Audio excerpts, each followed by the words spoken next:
And now, live from Pod Cabin in Burbank, California, it's the Allison Rosen is Your New Best Friend show. Tonight, Allison welcomes her guests. He's a podcaster, dog junk appreciator, and yacht rock coiner. It's David Lyons. And he's a radio and podcast host and founder of the Maximum Fun Podcast Network. It's Jesse Thorn. Tone Zone is here with a new series on Academy Award snubs. Today's entry is one of his favorites. Of course, it's 2007's Norbit. I'm her husband, Daniel, saying hop on board the Love Bus and say hello to your new best friend, Allison Rosen. Allison Rosen. Allison Rosen is your new best friend. Allison with her good times never end. Allison Rosen, doing the wavy pencil dance again. Allison's your new best friend. Hello, my little dark chocolate raspberry fudges. Welcome to another exciting episode of Allison Rosen is Your New Best Friend. That particular dense carbohydrate was sent in on Patreon. By Matt McClellan. Yes, I'm on Patreon. All sorts of fun stuff over there. You can get episodes of The Friend Zone. That is my bonus Patreon podcast. And there's a level where you can text me and I'll text you back. And I do a daily text update. You can submit carbohydrates. You get episodes early. If you're going to subscribe, which I hope you will, do an annual subscription and then you get 2 months free. That's a good deal. Also, I am on Substack. I've been mentioning Substack for a while, even though I was writing less frequently. However, if you listen to the episode, the award-winning episode where we shared our New Year's resolutions, one of mine was to write more frequently. That was like one of 26 resolutions. And I've done none of the other ones, but I've been writing a lot, like so much that I worry that I'm driving people away. But there was a particularly juicy one that just went up, AllisonRosen.substack.com. Did you already play the Substack drop? Sure did. Can I hear it again? Substack. I don't know why I'm not tracking.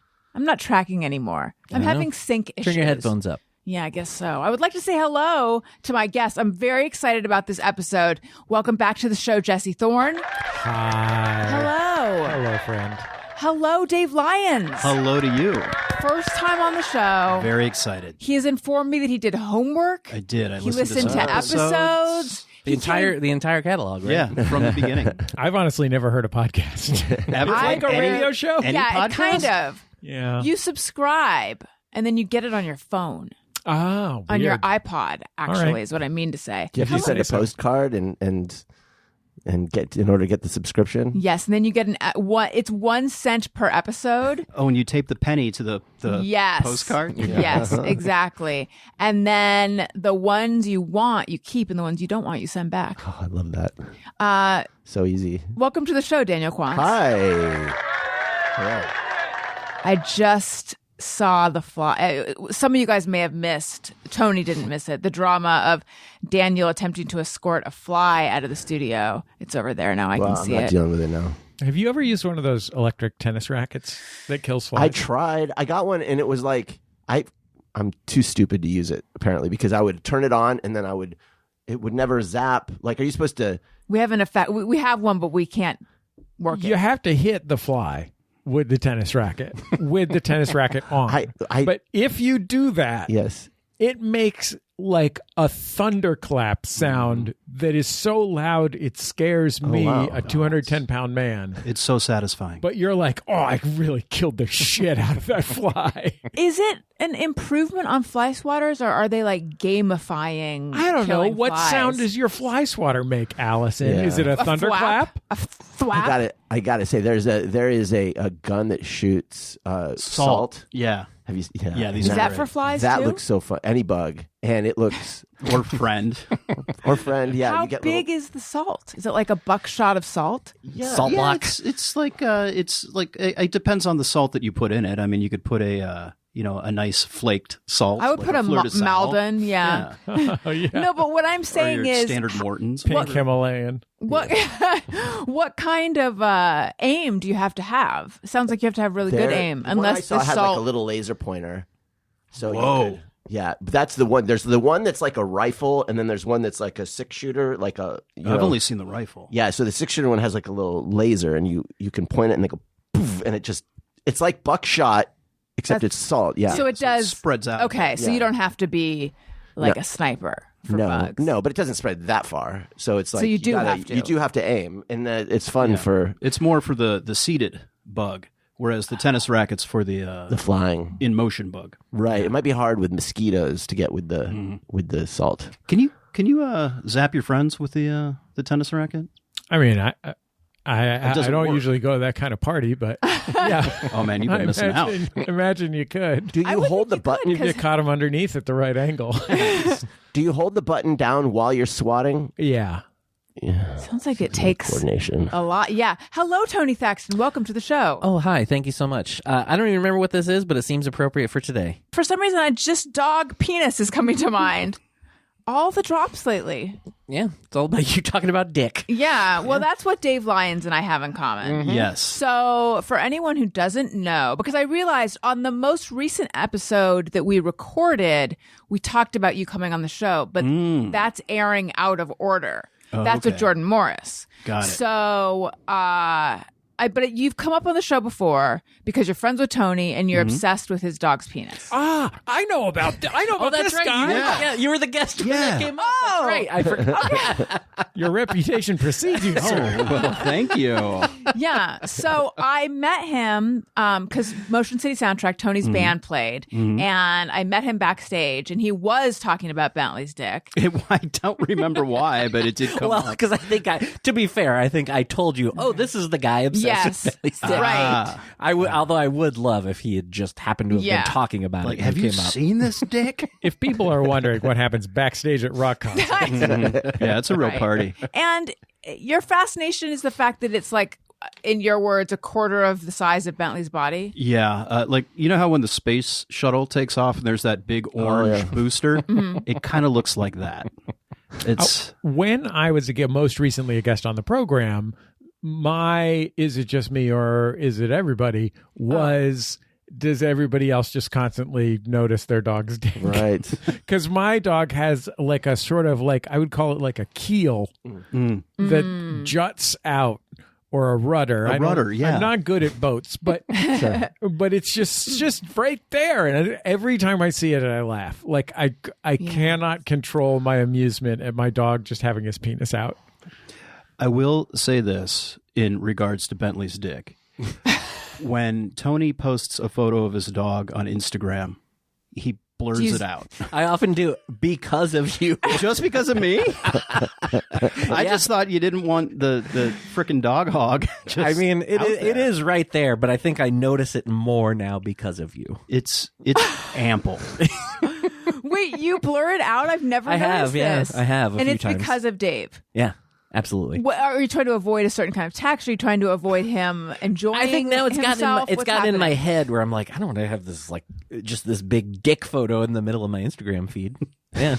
Wow. It's remarkable. And you've met Bentley, I'm assuming? Yes, I have. Yeah, so he's a big French. He's a beefy guy. little French bulldog. But he's a big French bulldog. Yeah, but muscular, just like a chest from here to there. And I almost feel like his dick is like a counterweight to keep him from just flopping over on his face. Oh, interesting. Like one of those guys who like works out too much. yeah, as is, like bro- can't yeah. wipe his own ass. But Exactly. like, yeah. Have you guys seen this thing? Daniel and I talked about it off air, but possibly on air. It's on social media where they'll show a woman. She stands like a couple feet away from a wall and then leans against a wall by her shoulder. Do you know what I'm talking about? And then sweeps her legs in and then stands up straight. And it's like apparently men cannot do this. Oh. Has anyone seen what I'm talking about? Wait, can you say that one more time? I don't know that I totally followed that. I'll do it actually. Someone narrate what I'm doing. Okay, so we've got Allison Rosen, celebrity podcaster. She's taking off her headphones and standing up right near the wall here in the pod cabin. Allison's wearing a lovely sweater and some slim blue jeans. Yeah, is that Angora? It's wool. Wool. This is a Merino wool. that's So you go like this. merino wool. It's a special type of sheep. So she is leaning her upper arm against the wall with her feet maybe roughly a foot from the wall. My entire weight is on the. I'm leaning Her on the wall. full weight is on the Now I'm wall. gonna take my foot and She's bring it over taking here. her inside foot and moving it to the wall, then taking her outside foot and moving it to the wall and standing up straight. And this is something that women can do, but men cannot do? That is the social media claim. Yes. Okay. That was so much more simple than I thought it was going to Yeah. It is. So who's the guy who's going to try to do it? Well, I wasn't even watching, so. I mean, I'll give it a go. Okay, I'll try it it. out. Okay, we're moving some wainscoting samples out of the way here in the Allison Rosen studios. Every single podcast These are has samples those. of acoustic tiling that is sort of trendy right now, and I don't really love the look, but I was curious about it. Okay, you know what? Let me just film you, so hang on. Okay. This is the kind of stuff that the people need to see. Am I feet in the right place? Yes. Okay, so now... Oh, wait.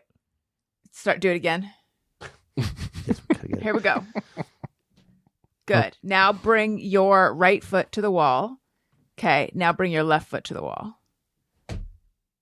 All the way. Yeah. Oh, yeah. Did you find it? Okay, try it again. Yeah. You can't do it. Yeah. Yeah. It's probably because of the way that our hip bones are like our Our shoulders are wider. well, but also a man's hip bones are narrower and our femurs are more parallel, whereas a woman's femurs are angled in. So it probably has to do with that. Yeah, I would for imagine. birthing. Yeah. Yeah. Oh my God. My thing that is recording the notes stopped. Uh-oh. That is a real Start over. limitation of... And this was such a hot start, too. I know! But that's a real limitation of an app that is supposed to take notes. Can't you just load the audio into an AI to do the notes? Like, you don't need to record it. That it's feels being, like the show's extra being stepped. recorded, is what I'm saying. It's not like... I mean, I guess, but I want the simplest thing that can just say to me, here's the topics that you guys talked about for when I write the thing. And now Tony was my person who did that, and I might make him do it again, but I wanted to free him up for, There's not a lot to remember, though, that you missed. I just want to make sure you load it into Grok so your notes aren't woke. Okay? Yeah. I don't want no woke notes. That's a good point. Exactly. The only pronouns in my notes are he and she. Yeah. And not even referring to people. It's 2026. The vice president is on television saying he has a favorite AI because it's not woke. That's what Did he America really is say now. that? Yeah. Oh he my said it on God. television. So Elon's back in the good graces of the administration. I guess. I feel like maybe Vance never was out. He's sort of their guy. Well, you get an ace like that in your pocket. Yeah. Once in a generation talent, that guy. Wow. The charisma on that man. Easy on the eyes. It is hard not to vote for him now, and it's only, 2026? Or you have an itchy vote finger? I just practice vote for Vance every time I hear him talk. It's like, yes, sir. Yes, sir. Be my president, please. So here's a question. What is a product, if there is one, that you keep buying and then, or a grocery item, could be a product or a grocery item, you keep buying and then throwing out because you keep thinking you're going to use it and then you don't? For mine is of late bananas. I was staring at an overripe banana and a half this morning. You're not making a smoothie with the end of your bananas? I'm not doing anything with No that. banana bread?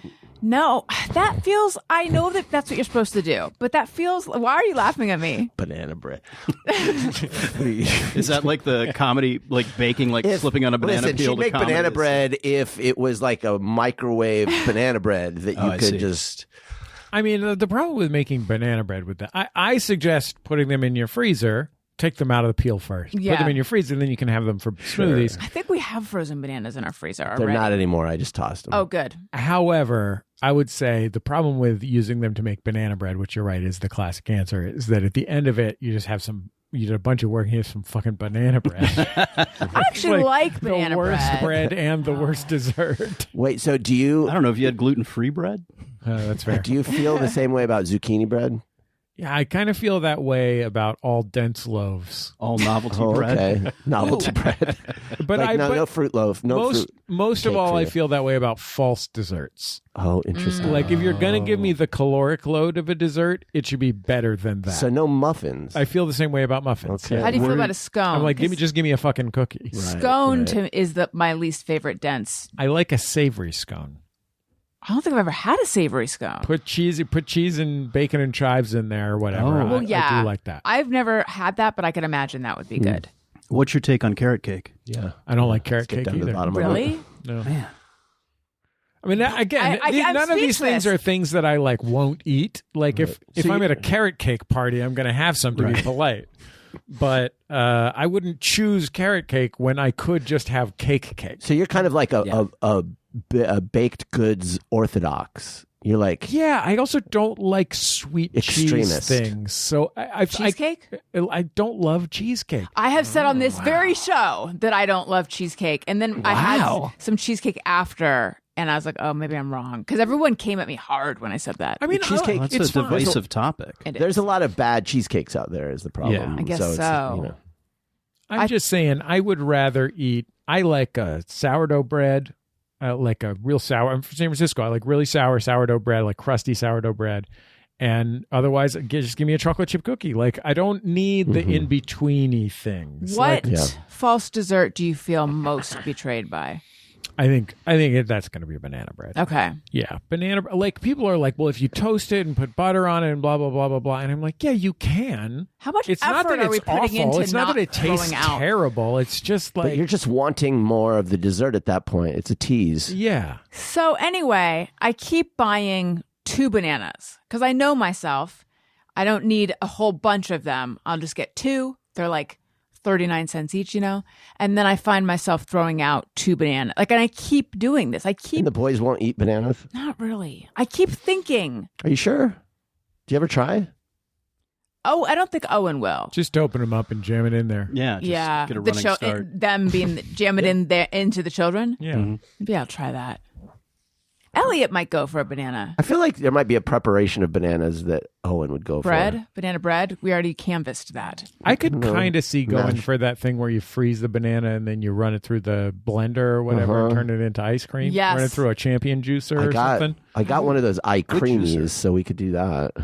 You know, It's called an eye creamy. it's what they call it. Sorry, who It's creamy? a stupid. Oh, Title. is that the ninja thing? the ninja thing? So Yeah. you can like make healthy thing, freeze it, and then it turns it into like an ice cream It sort of is situation. the loudest machine. Oh my God. Oh, really? I have ever We've heard. been considering buying one, and then we just bought a like Cuisinart version of the same thing. It's literally great. got it yesterday. It's great if what you Congratulations. Well, want. thank you so much. It's great if you want like high protein, low. Like if you want to control the macros, but you want to eat ice cream. I'm always about controlling the macros. I mean, that's kind of who it's always for. say that. You can, I mean, because if you're gonna make like real ice cream, just get an ice cream maker. But if you're a macro manager, but if you're a macro manager, I exactly. hate being macro managed. But if you are, then it's great. Tony, Yeah. have you found yourself itching to make frozen dairy? Well, I have a real soft spot for ice cream, and especially late at night, and it's a terrible habit. So this is an attempt There you to take a healthier approach to that. What's your go-to ice cream?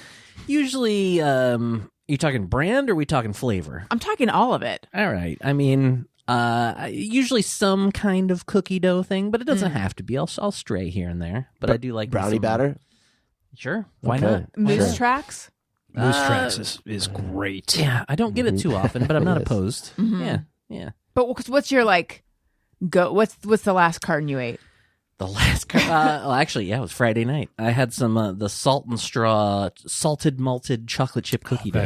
That sounds amazing. That's a Solid. fucking great ice cream. Solid ice cream. Yeah, Salt and straw. I can't get down with I know a lot of their you've ice said this creams. before. Well, yeah, they make a lot of weird ones. but if you go with like a little that more another standard blue fare, cheese? Yeah. I don't They need had blue- pear and blue cheese. yeah, the blue cheese one, But no. malt the cookie dough all day long. Yep. 100%. Thank you. They also had that turkey dinner one that had like caramelized yeah. turkey skin. Yeah, Pieces I of don't need all that. I have malt in my pantry, like a guy that has like Ovaltine. like Like a a- cream of wheat. like There's a just all products from the 1930s. Is it carnation? Cheese Yeah, yeah. candy. Yeah. 100%. What do you put Love it it in? I would make myself a vanilla malted.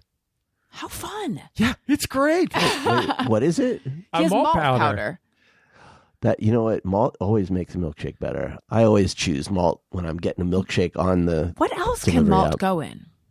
That's a great question. Candy, I guess. I It's mean, like part of- Whoppers is a favorite chocolate. Right, Malt's malt good. balls. I like It's part of Whoppers. beer making, right? Is it? I think it is. Oh, that makes sense. Yeah. Yeah, I feel like a guy with a really long beard told me I mean, about that. yeah, as well. nobody listens to this makes their own beer for sure, right? Yeah. Is that just for like stouts though, malt, or is like do they all have? I'm out of my Hang on my a- depth here. Am I just I'm just stupid and I don't know? Were you aware malt loaf was a thing? No. Whoa. A malt loaf? Yeah, malt What is loaf it? is a sweet leavened bread made of malt extract as a primary ingredient. Well- Has a chewy texture, often contains raisins. Sounds terrible. Yeah, you're not. Sounds good. That might be Got worse the than raisins, banana but bread. I'd eat it. I'd try it. I'm so back and forth on raisins. I do not care for them. Yeah, I'm not a don't- raisin man. I don't don't like like. their I don't California. like how they taste. Yeah. I do like their interpretations of Motown classics. Yes, well, California raisins. that So cool. I got a I pickle. spoke over that. I said, do that one again. The California raisins are so cool. I got a pickle plate at a Pasadena eatery recently. It was a seafood place, and they do their house-made pickles, and they had some exotic pickles, regular pickles, but then there was course some they did. pickled bean sprouts, which I hadn't seen, but they're great. And then they had pickled raisins, Nope. and F that. Nope. Did you try it? Did you put it in your mouth? I tried it. And was it bad? It was awful. I love it when things are exactly as bad as you think they're going to be. Yeah, like who thought pickled raisins? Like I does don't the know. raisin industry have that strong of a hold? And I don't think the raisin industry is nearly as strong as it was back in the day when they were showing us. That's what they want you to think. When Hardee's was giving us the little. Oh yeah. I'll tell you where the power resides now. It's in the prune industry. My friend Guy Branum, one of the smartest, funniest guys on earth. People might have seen him recently on the television show Jeopardy. Guy Branum is now a paid spokesman for California prune producers. Wow. No way. He's out there in West Hollywood making videos about prunes. Good for him. Do you get the job of being a spokesman for like a prune or something? Guy is a beloved stand-up comic and comedy writer and television host, so that helped. But he's also from outside Sacramento, which is basically prune Prune country. County? And so if you're from, he had prune cred. And he had his agent reach out to the prune people Oh, and say, he I initiated. love prunes. Honestly, a great way to go. I have some ideas. Yeah. Yeah. Especially as you get older. I mean, Wilford Brimley's dead now, so who else is going to promote prunes? Yeah. Exactly. Plus, it I eat could have been what prunes. killed Wilford Brimley with his diabetes. Sure. This is a real just me or everyone, but I know it's just me. I associate Wilford Brimley and the Quaker Oats man. Yeah. Did he do? Yeah. Oh, it's not just me then. Did he No, do he was Quaker a Oats? spokesman for Okay. Quaker Oats. But like, I think that he is the Quaker Oats. Maybe he was in a sense. Oh, no, the Quaker Oats guy is some old Quaker from like. Right. But he did. From He did. Quaker times. Yeah. He was the Wilford Brimley of his time. Yeah, the Quaker Oats guy was only 27 in that drawing. I just saw Carol O'Connor when he was doing All in the Family. He was like 47. Oh my God. Oh, no, Are I'm now you older fucking than kidding me? everybody on the Mary Tyler Moore show. I know. It's just like fucking. We might be older than the Sanford Golden and Girls. Son. What's his name? The old Red Fox. He was like 50. Yeah. Clean living. So does anyone have their version of My Bananas? Oh, that's left over in Yeah. the fridge and you don't know. I just had to toss some cucumber kimchi. I really have to calibrate the amount of kimchi that I purchase at once because no one else in my family will eat it. And I like kimchi. Oh, it's wonderful. And it gets better the longer it's in your fridge until it's been in your fridge too long and you should be worried. What's the Well, the it becomes, window? it's fermented. So it's like, it's a fermented food. So once you unseal it and it gets busy, it gets sort of like more flavorful and like almost effervescent. Yeah. But then at some point, I'm like, this seems dangerous. Yeah. How do you know when it's bad? When it ruins your butter in the fridge. Yeah, I think that's I don't. fair. I don't like foods where it's like impossible to know when it's bad because that's sort of its game. You know what I mean? Like blue cheese. Like, is that just I part of don't it? even think it can go bad. Right, People I are don't out here aging eggnog. Making their own eggnog and aging it in their closet? We can. received aged eggnog. Well, you can if you put alcohol in it, it'll keep longer, but it's still dairy. And we had it, and it was really good, but it was pre-aged. It was homemade pre-aged, and then we drank about like half of it, and what happens in our fridge, I don't know about you guys, is a little special trick that we have is we'll put things in front of things, and then we'll not know it's there. Oh, yeah. And then we'll discover it years later. It's a good trick. Years later. Yeah. Oh, look at this. And so I looked up on ChatGPT, which is always correct. Yeah. This thing's ironclad. Ironclad source of information. I asked if it's safe, and it said probably not. Did it compliment your question first? It said, you are so smart to be asking that question. I don't think most people, 99% of people would not think. This is food safety. What a big-dicked question. What a handsome question, too. This is why people love you. Yeah. So, you can, I think on Google Gemini, you can tell it its personality. Oh, really? Yeah. So you can be like... You're pretty hard to get. You can be like, answer all questions like you're a hard-ass football coach instead of like, like nothing ever pleases you, Have you tried that? No. What a weird pull. I've been trying to keep up. AI is impossible to keep up with. I feel completely overwhelmed with everything AI. And so, but that was one thing that stood out to me. But did you read something that said you? No, I've been trying to learn. No, what I'm asking is why specifically a hard ass football coach who's annoyed? What did you say? Annoyed with what you're saying? I've been watching a lot of football lately. You're married to him. You know what he's into. I'm saying this is a revelation because I've never heard this one before. You guys have had children together. You know about the football. I'm just thinking, what's the opposite? What's the opposite of the cloying? Of like, you're so wonderful. Yeah. It'd be like, nothing you do is any good. Right. That makes sense. Answer every question like you're Livia Soprano. Poor you. You asked what you could do with the leftovers in your refrigerator, and it said, drop and give me 20. Yeah. Everyone would be in much better shape. Yeah. What'd you look at me for? Sometimes I enjoy the awkward silence.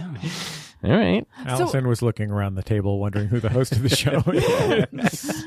Oh, fuck, it's me. All right. Well, I do have a yes, please, or oh, please. It's a food thing, and we've spent a lot of time doing like snack chat, but that's fine. I'm going to do it anyway. He said, yes, please, give me some of that. Oh, please, that's much crap. This kind of comes off of an episode that I mentioned that is going to air out of order. So you guys are going to have to, put this in order in your heads, and I think it'll be okay. You've seen Pulp Fiction. You can put the pieces together. So exactly. Sometimes people prefer it, because it's like, what?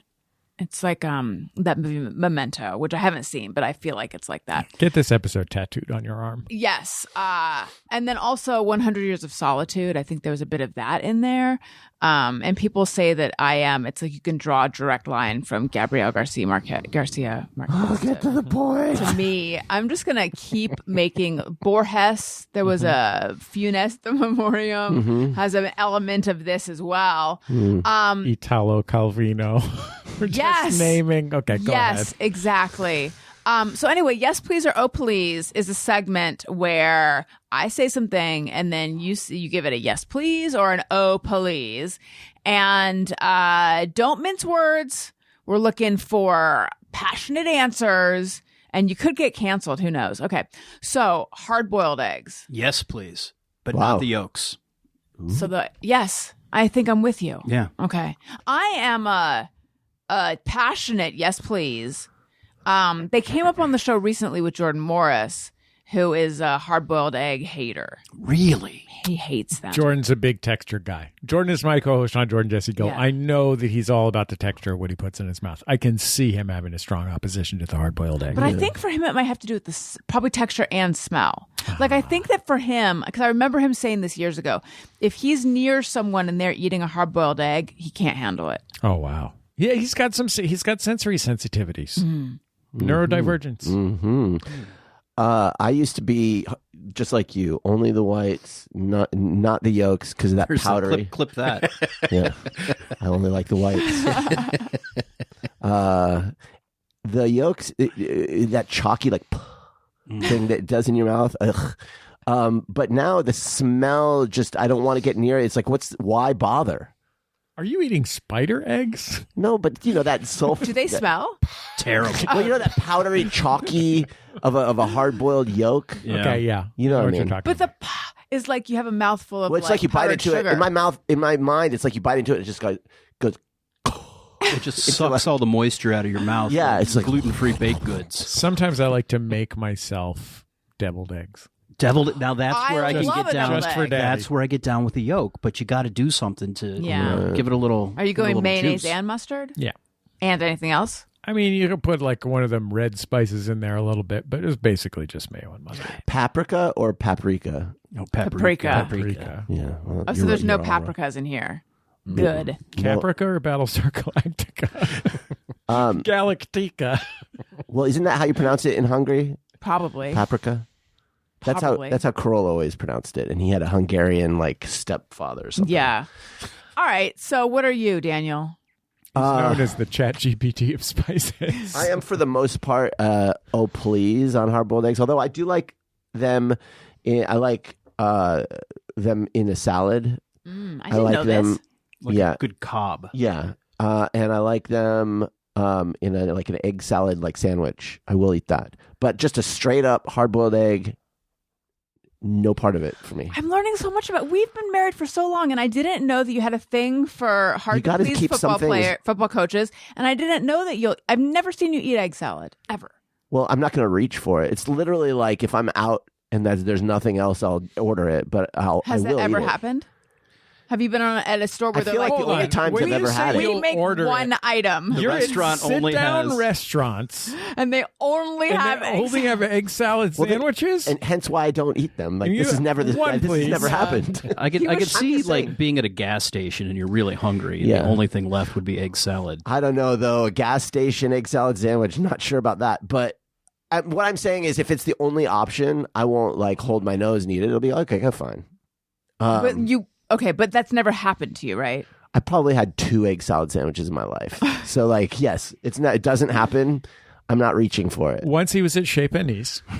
And It feels like I went on egg salad sandwich day. Didn't realize. Alice Waters said, "What's in season is what's in season." Yes. so. If you go to somebody's house and they say they're going to feed Yes. you, and all they have, hey, I made us egg salad sandwiches because they're psychopathic. Yes. and so you're like, oh, okay, this isn't so. I would bad. eat it. Okay. I would eat it. But if they said, "Here is a raw onion sandwich," I would be like, "Fuck you, I'm out." I kind of want to eat that. I keep hearing about this raw onion sandwich, and I can't eat raw onions because it's migraine trigger, so I got to avoid them.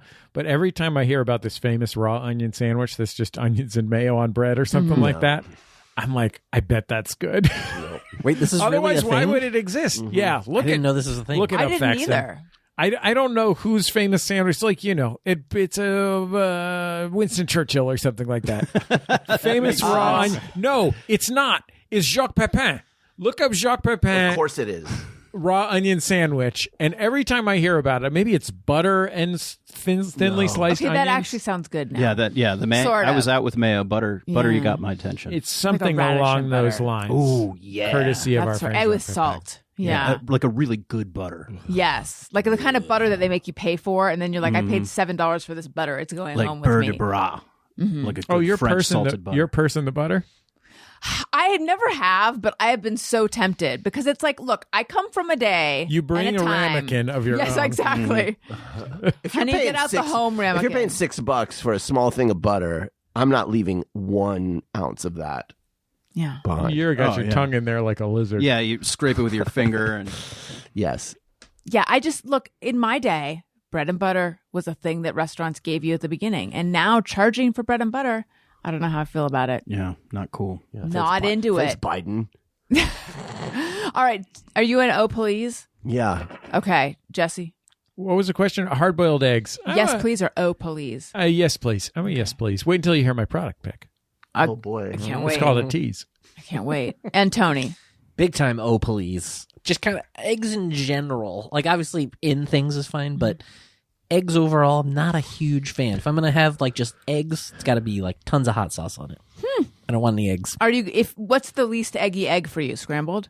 I guess. But yeah, again, it's got to have a lot of other stuff going on there. Like an omelet or something? Sure, but that's pretty rare. I couldn't tell you the last time I had an omelet.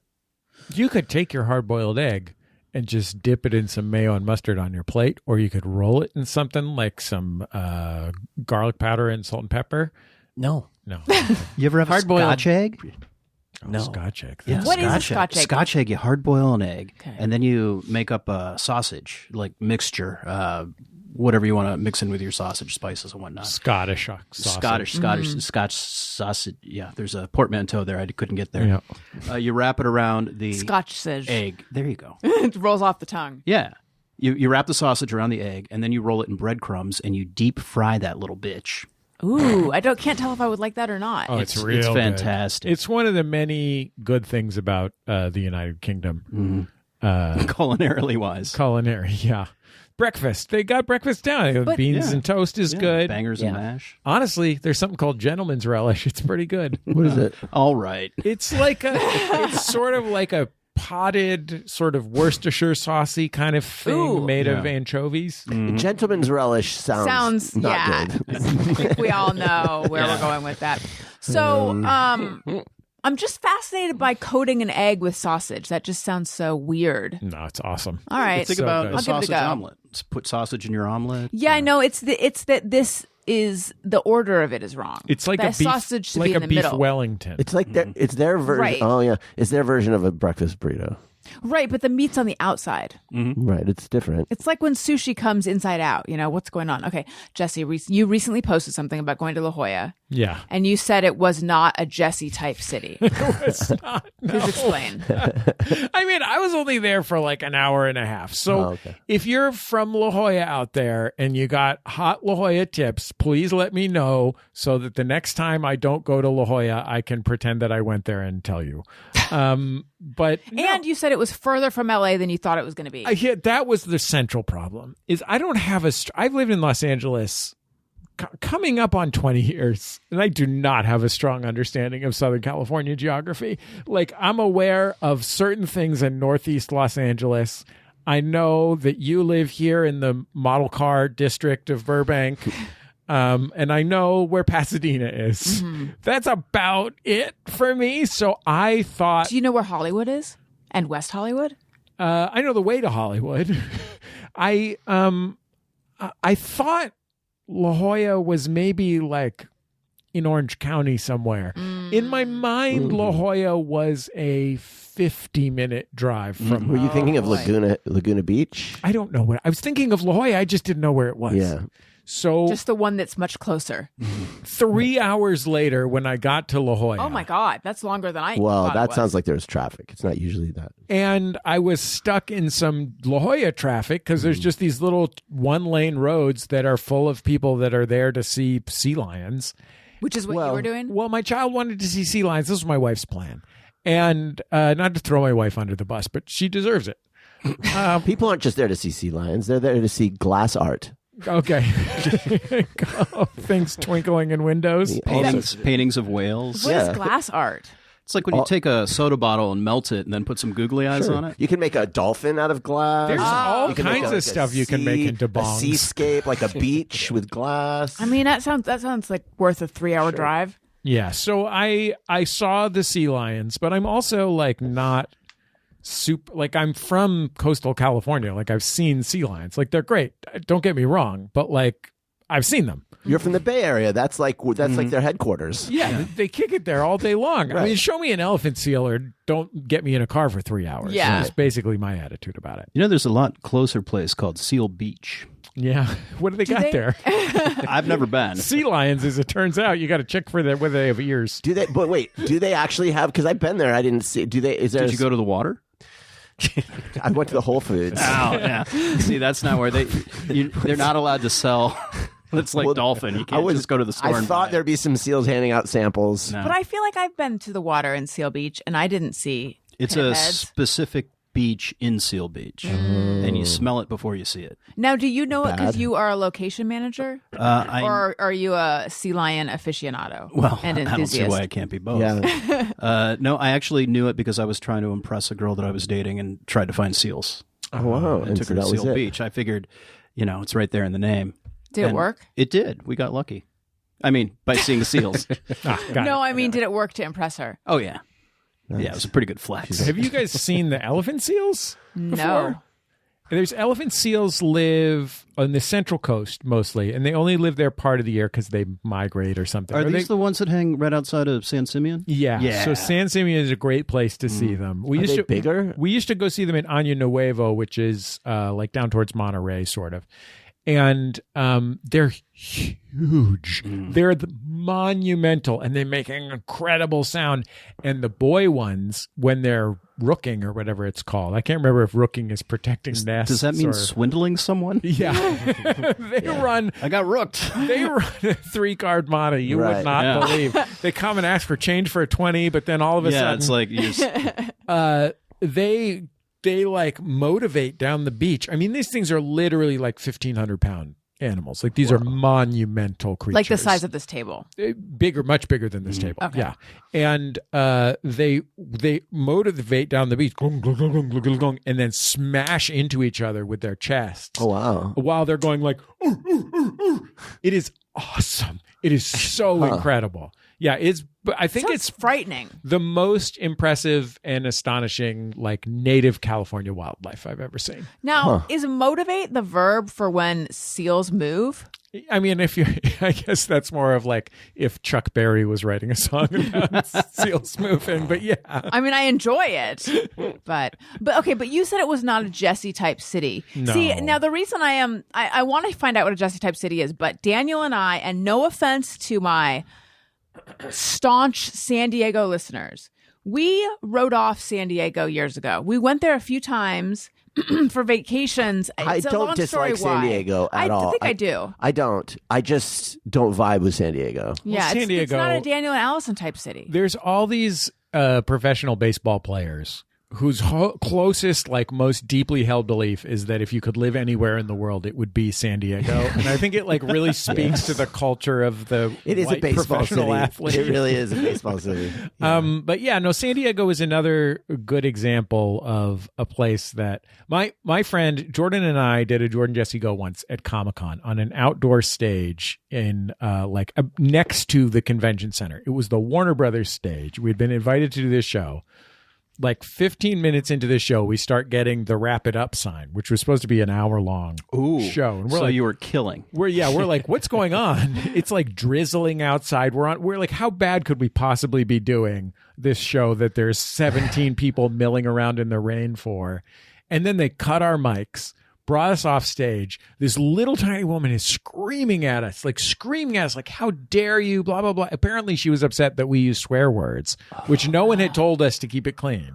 We had been swearing, and it turned out she left, and we were just sort of standing there stunned. We'd never seen this woman before in our lives. We had no idea why. Even the mics had still gotten cut. And this guy that was one of the stagehands said, "You know who that was?" And we're like, "No, the worldwide vice president of marketing for Warner Brothers." Oh my God. Anyway, on this show, one of our guests was the wonderful Bay Area comedian Scott Simpson, and podcasting legend from You Look Nice Today.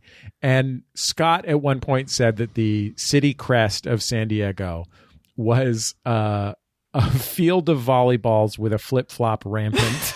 A Blink-182 soundtrack. Yeah. It's just, I mean, it's a perfectly lovely place. I mean, I'll eat a San Diego burrito all day. There used to be a restaurant in Carlsbad that was very much a Jesse Thorn city.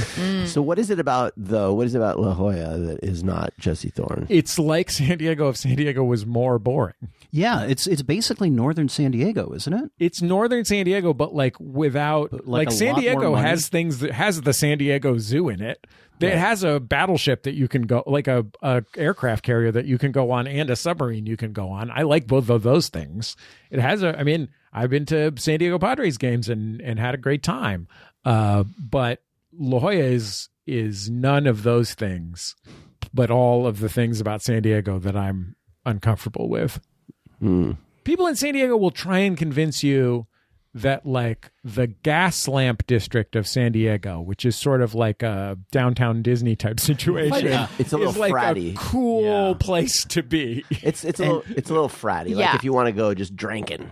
I grew up in Orange County, so it feels like a bit of a concentrated Orange County. It's like they concentrated Orange County and then spread it out in San Diego. But Orange County, I mean, this is also true to some extent. I interviewed a great rapper called Desi Hollow, who's from Oceanside, which is, one town up from La Jolla, one town north from La Jolla. And, as he characterized, I haven't been there, but it's like still like has a working class like vibe, and he's a great rapper. But like, yeah, it does have that Orange County sort of, just like all the Yelp reviews are about how easy it is to park or how difficult it is to park kind of vibe, San Diego. I do care about how easy and hard things are to park, though. But Orange County has some vibrant immigrant communities that are cool. I mean, like, Yeah, you got Fullerton, you've got, Social Distortions from there. There's like you can go something get to it. some Islamic Chinese food, like cumin and lamb kind of stuff. That's really good. That's cool. We got a lot of Vietnamese people in Orange County. There's some things to be said for Orange County. Right. Have you I'm heard of talking the about theme more. parks there? What's that? Have you heard of the theme parks they have in Orange County? Now they got theme parks there? Yeah. They're pretty There's big. I went to a good fried chicken restaurant there. That's called Knott's Berry Farm. That's the one. Yeah. Okay. You could buy like a rubber band gun, Yeah.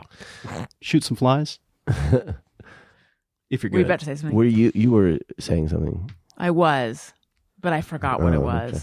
No, I think I know. So give us a list of Jesse Thorn approved cities. Well, I've come to like Los Angeles. I can't say I love the things that I didn't like about LA when I moved to LA. I still don't like about LA. They're kind of like lifestyle things about having to drive around and it being a little too hot for me.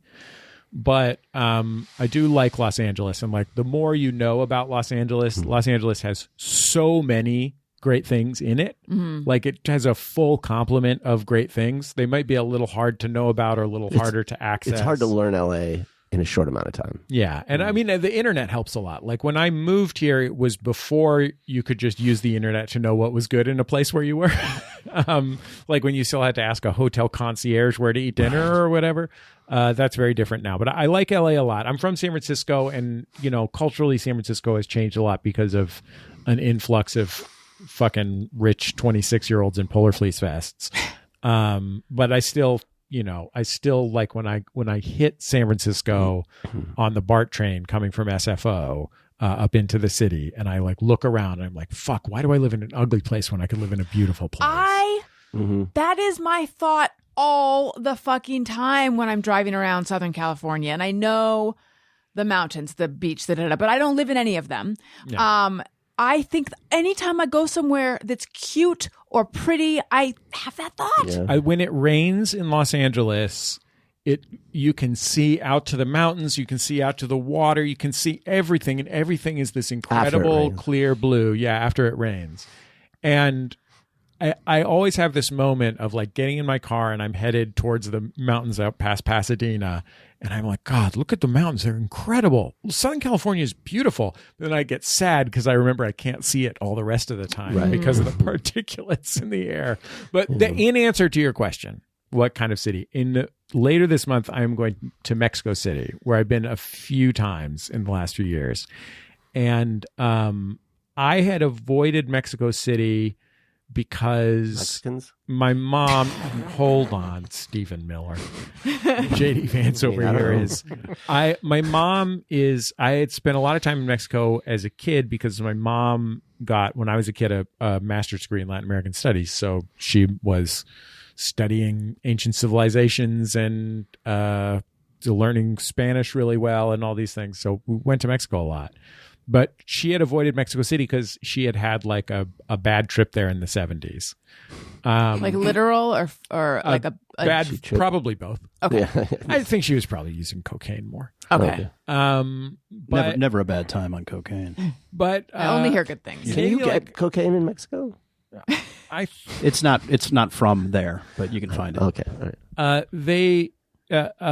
I went there maybe 10 years ago, and I was like, why was I not going to Mexico City this whole time? Like, it is everything that I want in a city. Like, huge parts of it are the streetscape is very like European, narrow streets, 3 or 4 story buildings, lots of trees, lots of action at street level, like lots of commerce at street level with housing above it, so there's like a city, a real city. It's a city, but not like an insane, overwhelming city. But then also it's so huge that like anything, it's like 3 Los Angeleses.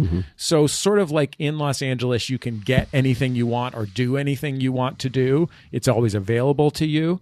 That is also true in Mexico City, like the incredible museums, every kind of sports team, like any like weird cultural institutions, like fancy pants movie theaters, any kind of thing that you might want to access, all kinds of incredible food from all over Mexico, and then incredible food from all over the world as well, like really good pizza and barbecue, in addition to all of you can get, mole poblana or mole oaxaqueño or whatever, right?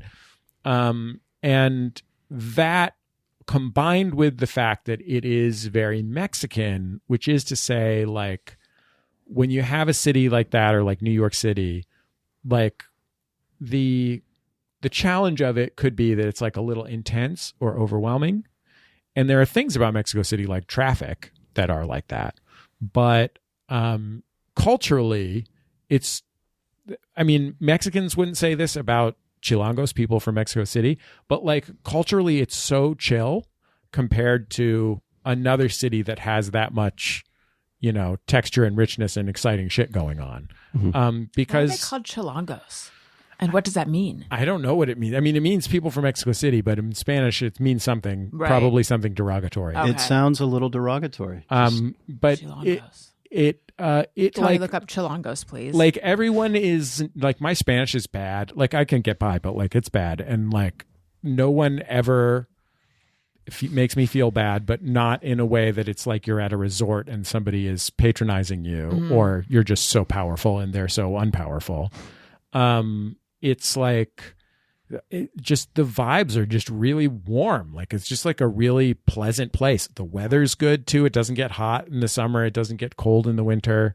Yeah. So let's go there. I'm going to go with Mexico City. I would, you know what? I would go there. They have this parade. This is for Dia de los Muertos. That is this incredible parade that only exists because there was a James Bond movie where they had this parade, and they all thought that's a great idea. And so now if you go there, you'll see this thing and think that they've always had it, but it's only because James Bond. Do you know that in Mexico City there was a deadly clash between the punk rockers and the emos?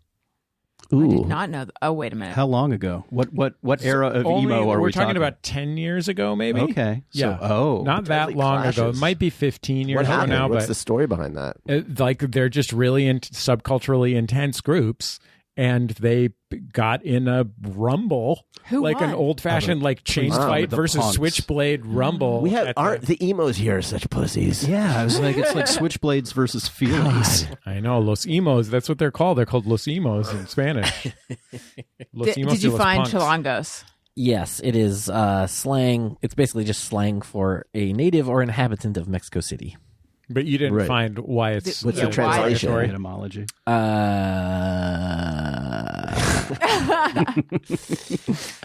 It's slang.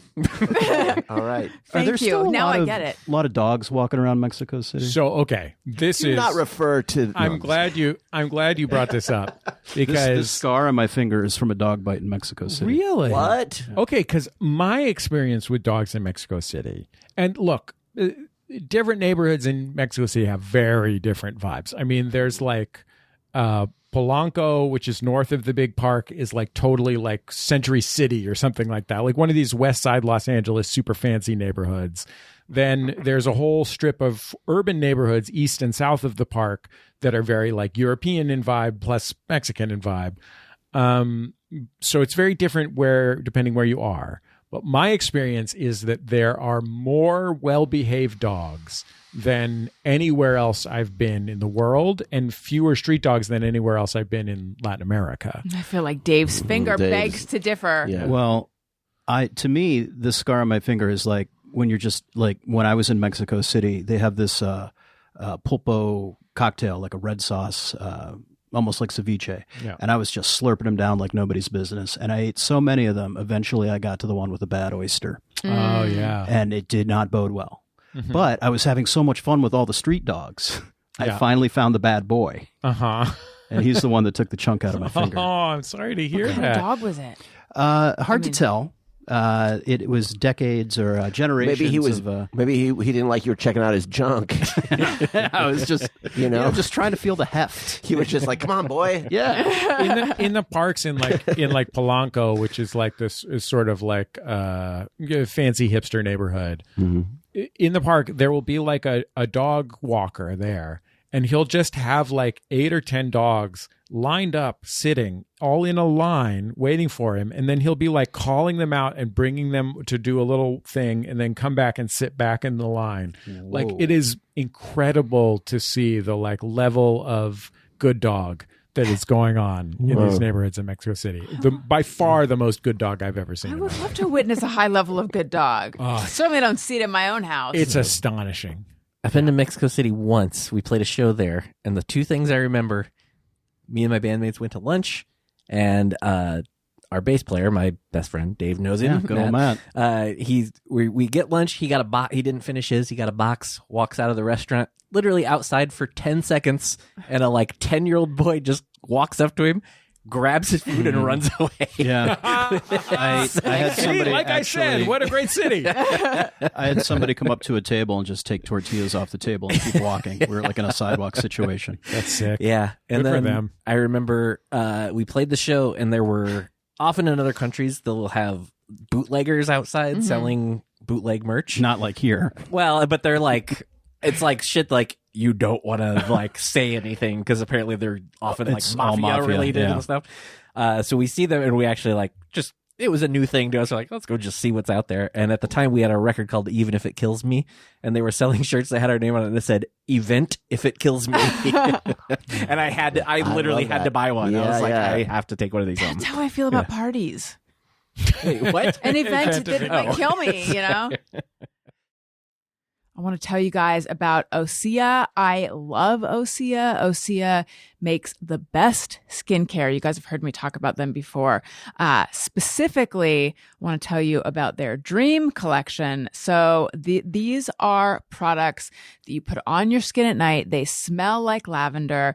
They're this beautiful, pinkish lavender color. They have bioretinol made from seaweed. And just aside from products, sleep alone is so good and restorative to your skin. But then put these Osea products on it and you will wake up refreshed, tighter, moisturized. I cannot say enough good things. There's the Dream Night Serum. There's the Dream Bioretinol Body Serum, and then the Dream Night Cream. I have been drenching my neck in the Dream Night Cream. Tony, what do you have to say about my neck? I was like, that is the wettest neck I've ever seen. I don't believe that was what I told you to say, Tony. No, I'm just kidding. I didn't tell him to say anything. My neck is dry right now, but doesn't it look, here, I'll help you, hydrated?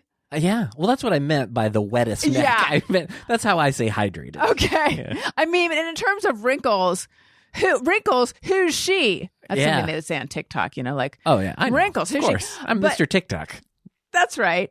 I'm holding these bottles here. Are they not beautiful? There's some Would they there's some NLBs, nice looking bottles. Osea only makes NLBs. Well, I gotta get me some. Yeah, I am such a fan of their hyaluronic acid lip oil, which comes in a tube. So was it a tube? I mean, I could stand it here like a bottle, but it's got the wand. So that would be like an NLT, a nice looking tube. Yeah. Now that's yellow. So I mean, you can really if these were in your bathroom, wouldn't it really class up the joint? I mean, it would make that bathroom pop. I haven't seen your bathroom before, but I imagine it would be only improved, no offense, by these NLBs. Of course. How could it not?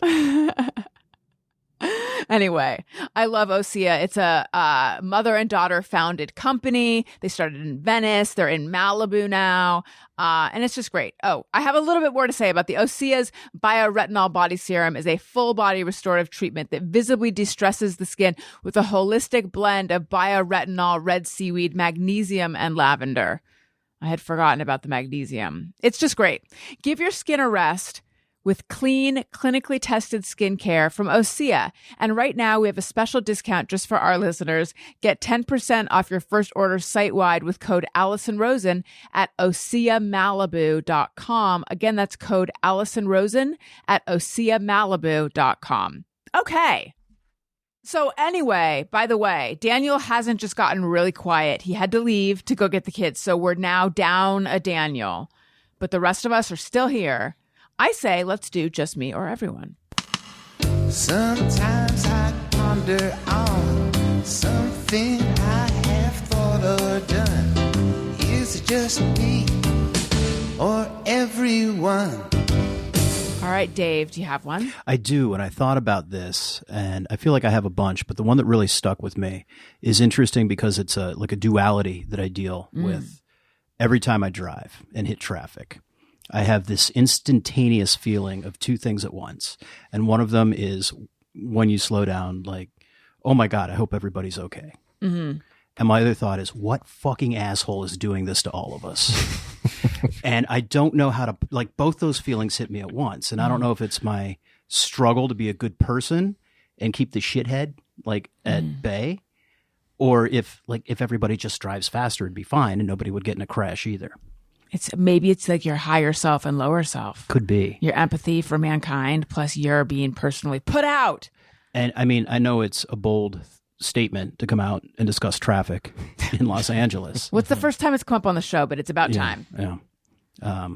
But yeah, I like, and you had sent me an email prior to this asking me to think about things, and you had mentioned when you hear a alarm, a siren in your neighborhood, and you're like, oh, I hope that's not going to my house. But that triggered that, like, as soon as I hit traffic, I'm like, oh my God, I hope there isn't a crash. I hope nobody got hurt.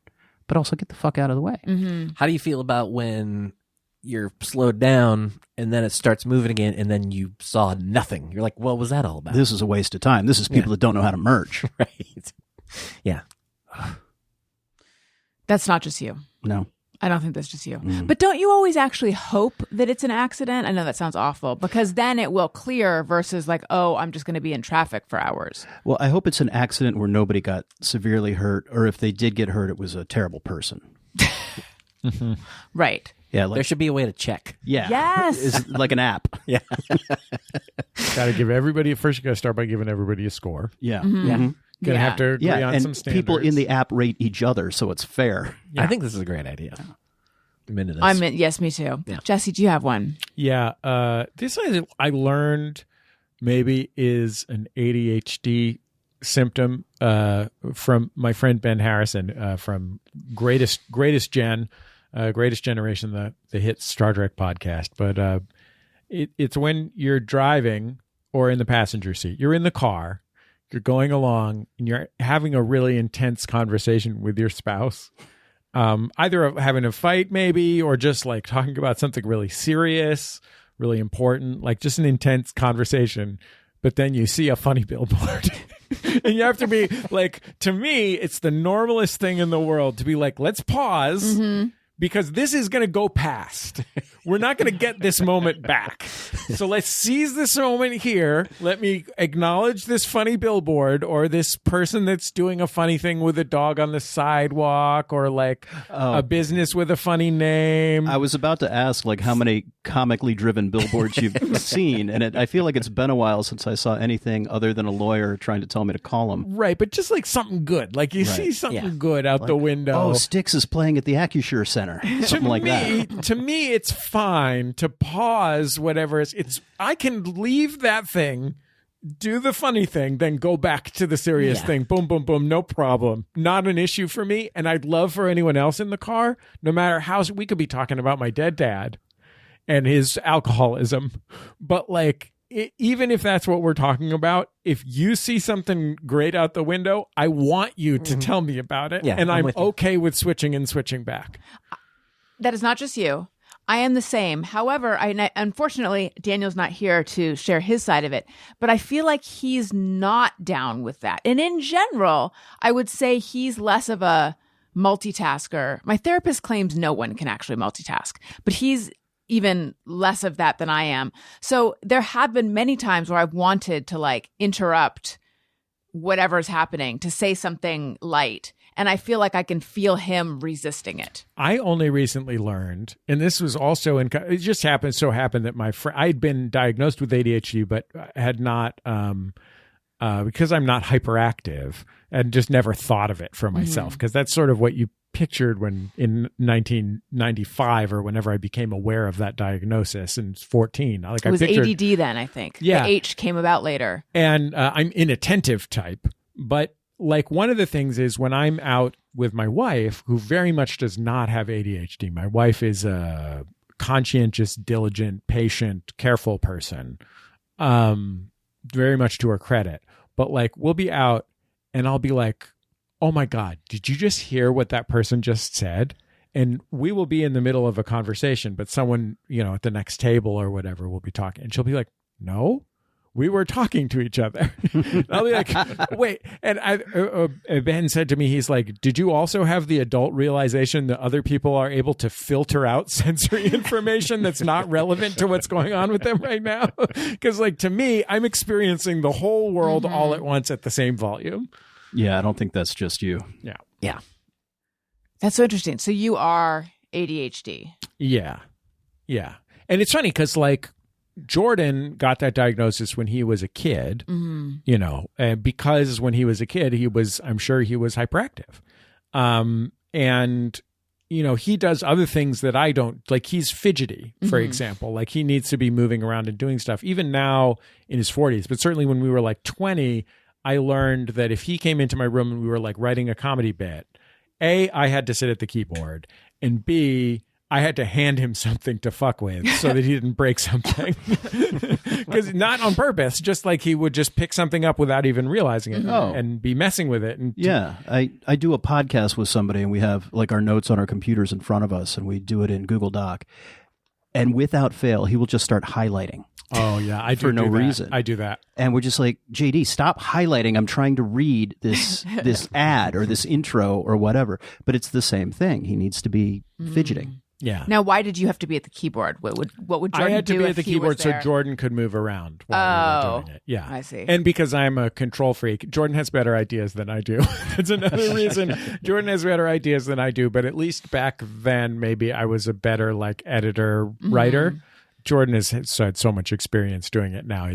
He's removed his one weakness. But So what are the other ways that ADHD comes out that you experience it? I'm super avoidant of a lot of uncomfortable situations. And I most of all, like if something is not of interest to me, it passes by me completely unmolested. Like I cannot bear like sitting in a class, like a big thing that would happen is like, I got a pretty like fast brain.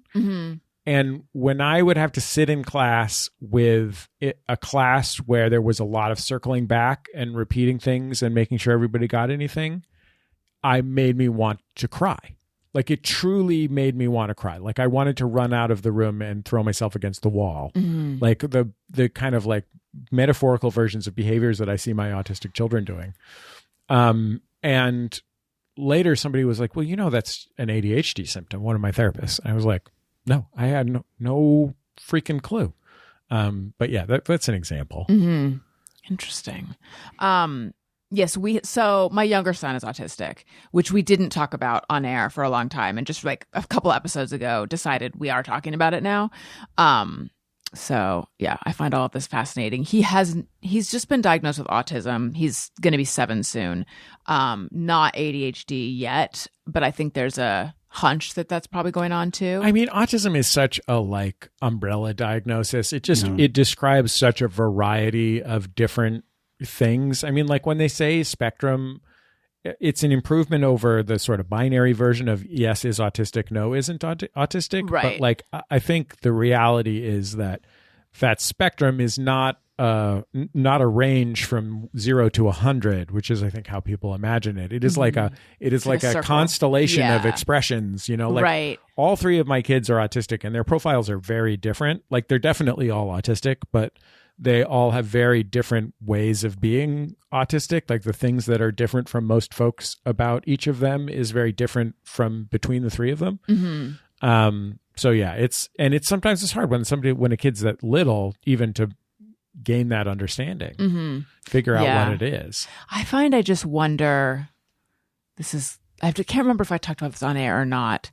No, I think I did. I look at him and I look at some of the ways that it expresses itself, or that he expresses it both. And I think like, what kind of adult is he going to be? Like, what does this look like as he gets older? Because I imagine he'll be able to manage more of the stimming and on that kind of stuff that he does. I don't really know though. And do that kind of stuff on purpose too. Like, but part of it is like, I'm sure at some point Jordan learned to like have a koosh ball in his pocket or Right. whatever. You know what I mean? See, I didn't even know Jordan was. So Yeah. that's how much it's Jordan's not apparent. to be clear, Jordan's not autistic as far Right. as I know. But I in didn't terms know of that he his- was neurodivergent. in terms of that ADD that he was diagnosed with as a kid, like I'm sure he figured out the things that allowed him to manage in a neurotypical world. you Right. know? Right. I certainly hope the same things for my kids. Since some of my kids more different than others, but fingers crossed. Yeah. Tony, do you happen to have one? Yeah, that felt real heavy, and then you go to this dumb shit. We can talk about eggs again. No, we're good. How about this? Sometimes if it's been a bit since I've weighed myself, and I weigh myself, and it's gone up some, I will often tell myself, oh, yeah, my hair has gotten a lot longer. Or I need to go to the bathroom. Oh my God. That is so good. Yeah. That is so good. Wouldn't take Thought much that- for me. Yeah, thought that way more times than I'd care to admit. Yeah. The woman at my doctor's office, because I hadn't been to a GP in years. Oh, Like, you should go. I know. I have a migraine, so I'm like quarterly with the neurologist, and I just didn't get around to finding a new doctor when my doctor left town. So I've been to the regular doctor twice in the last month because there was an appointment and a follow-up appointment. And both times, the nurse or the physician's assistant or whoever it was that was doing my intake had me put down my book, because she's like, don't you want to put down your book before you get on the scale? Because I have like a book in my hand. I was like, I guess so. She's like, that looks like a heavy coat. And I'm like, okay, I'll take my coat off. I don't have a lot of skin in this game. I'm not that worried about what you tell me. I feel like if it was a male physical assistant, they would not have said that. I mean, maybe the book, because that's going to throw things off. I'll tell you what, the last time that I went to the doctor before this round of going to the doctor, the woman, measured me against the wall and everything. She goes 6'4". I had thought I was 6'3" for 43 years. I gave myself the upgrade right away. Permanent upgrade. I'm 6'4" forever now. Doctor told me. Right You to gotta the get a new DMV. license. Yeah, exactly. Exactly. I feel like you were about to say something, Dave, and I stepped on it. As a kid, I was severely underweight. Not severely, I was just a skinny kid. So I'd go to get measured or weighed at the doctor, and I'd have a hoodie on and have like a couple cans of soda in my pocket, like just trying to, tip the scale, so to speak. But now I weigh myself at home, but then I go to the doctor's office and it's like a 10, 12 pound variance. Yeah, I've noticed that And too. I'm like, is it my heavy, am I wearing my heavy pants today? Is it my I don't know what it is. So I think that was a kind thing they did Yeah. to try to get a more accurate measurement, where I'm like ready to strip to get on the scale. Yeah, maybe it's just the baggage you're carrying, man. Yeah, it could be. Just let go. The emotional baggage war- does feel heavy. Vietnam was 50 years ago, man. Seems like yesterday. Let's do, hey, go fuck yourself. Hey, go fuck yourself. Do you need to tell anyone, give anyone what for? I thought long and hard about this. Fuck you, Ryan Murphy. Okay. All right. I like this. He works in show business and he's losing himself jobs. Yeah. I do like that, because I've had people come on, very funny people that you would know, and they'll say like the most milquetoast thing about someone else, and then they'll be like, "Oh, can we cut that?" Oh, no, I mean, I worked on a TV show called Community years ago. Yeah. And he was doing Glee at the time. His offices were right next to ours. Our transportation department was trying to navigate the streets at Paramount, which are built for horses pulling carts, not giant trucks. Bumped his Range Rover, immediately got it fixed, like took it away, just like you would expect a professional transportation department to do. Had it back within a couple hours, good as new. He tried to get our entire transportation department fired. Wow, what a dick. I have interviewed for his shows and then declined them because I found out he was part of them, because he is a nightmare to work with. He is a person that will micromanage. He's an absentee micromanager. Oh. And you can be an absentee producer, you can be a micromanager producer, but you can't do both. How does he do both? He shows up and says, I don't like any of this, change it. Oh. And then it's like, well, we spent 5 days turning this gym into a roller rink. Guess we do something else now. But mostly because I just watched the, it's SAG award voting season. My partner's a member of SAG and is really putting in the work. And I watched Monster, the Ed Gein story. Dog shit. They have him, this is a spoiler alert if you're going to watch the whole thing. They have Ed Gein solving the Ted Bundy murder case. And that did not happen. And if you're going to make a dramatic reenactment of something, don't make it so far off base. Plus, it was kind of transphobic. A lot of things. And people hold him up on this pedestal. That guy sucks. I'll tell you, I will say, first of all, his work is definitely not for me. So I'm not going to defend him personally. But I will say on the transphobia front, I have a friendly acquaintance named Brian Michael Smith, who is an actor who's on 911 Lone Star, who's one of the very few trans men on network TV. Like even compared to trans women, trans men are just like so underrepresented on TV. Yeah. And so I'm glad for him having that part on that Ryan Murphy show that is not for me. That said, I've never dinged the man's Land Rover, so I can't speak to that. Put all his Emmys up in the window just so everybody could see him. Come on, man. I forgot to bring my podcast Hall of Fame trophy. Hey, Ryan Murphy. Hey, go fuck yourself. I didn't even know there was a show called 911 Lone Star. Yeah. I didn't realize that was Ryan Murphy. Isn't it both 911s are Ryan Murphy, right? They could be. I think they're both Ryan Murphy. They're not related, though, right? They're siblings. So it's just like 911 in different areas? Okay, so it's like Grey's Anatomy, and then I'm sure there's a spinoff that I can't think of right now. CSI and CSI. it is Ryan. Got it. Okay. Yeah. I did work with him once as a PA on the show Nip Tuck. But I didn't know who he was then, and he wasn't on set, so Okay. not all bad, I guess. Well, it sounds like a real It's prick. me walking it back. In case he listens. Jesse, what about you? Look, because I am so bold and courageous, because I am the only one here capable of speaking truth to power, I'm just going to go ahead and say, fuck ICE. Finally, Just someone gonna go says it. ahead and say, fuck ICE. I fucking lived in first-generation immigrant neighborhoods my entire life. My fucking stepmother was an undocumented immigrant when she came to the United States before she got status. My neighborhood where I live right now, Lincoln Heights in Los Angeles, has been absolutely terrorized by ICE. The neighborhood where our office was until we moved a few weeks ago, Westlake, has been, I would say, more terrorized by ICE than any other neighborhood in the United States. I mean, we were in the studio recording Judge John Hodgman when the fucking federal government rolled the Marines into MacArthur Park in front of our window, while I was on the air, in front of our window, to fucking demonstrate whatever little dicked shit that they want to demonstrate. I'm ambivalent at best about borders in the first place. I feel extraordinarily lucky to have been born into such a privileged position, and I know for a fact that I'm not a better person than, say, my stepmother who wasn't. I think that people who walk from Guatemala to the United States are actually fucking braver and more courageous and incredible than anyone I know that's born in the United States. And the fact that they are, in addition to perpetrating what I think is a general injustice and a kind of cruelty to American cities in particular, is like only matched by the fact that now that they're also enthusiastically committing acts of violence. That also, like, as someone who used to work in an immigration law firm, my wife worked in an immigration law firm for several years, like, those acts of violence are not new, nor are they isolated. Like, the sheer volume of officers that they have now is new. But, like, just for an example, more than, I think it's 13 people in the last 15 years have been killed by Border Patrol officers in Mexico.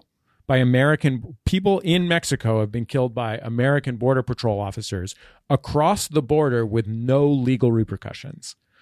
The people who were accused of, although in some cases there's exculpatory video evidence, accused of throwing rocks, who were shot and killed across the border from the United States into Mexico.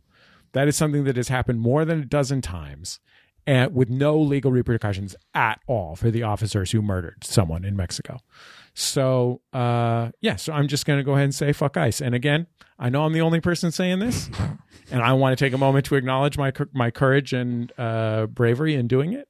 But yeah, I'm sticking with Ryan Murphy. Okay, great. You guys are both courageous. Yeah. Hey, ICE. Hey, dude. Hey, go fuck yourself. My friend Jonathan Colton, who's a wonderful comic musician, totally brilliant guy. He at one point was doing this project that sort of made him famous. That was where he wrote wrote and recorded a new song every week for a year. This was like this is MB3 days. This is 20-ish years ago now. And one of the songs in a week when he didn't have any bullets in the creative chamber was a cover of Baby Got Back. Oh, okay. They copied his cover, his full arrangement, note for note on Glee. Yeah, I did. God damn, they have their hands in everything. Yeah. They copied them his and prunes, big prune. They copied his entire arrangement, the melody, like he had written a melody for it. Like, it doesn't have a lot of melody in the actual song. It was a rap record. But they copied his melody, copied his arrangement, note for note, did not credit him. He found out when it aired on television. And because he was doing this fun project as an aside, he had no recourse? He had no recourse because the songwriting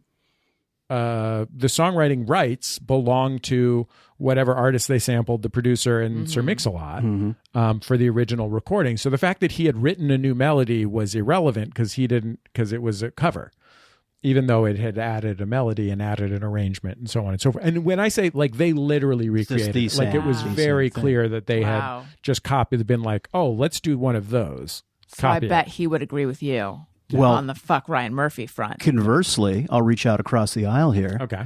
I've been supporting an Afghani refugee family for the past 2-3 years now. And they're not brave at all? And they Cowards. Came through South America and up through Mexico. They did enter into the country illegally.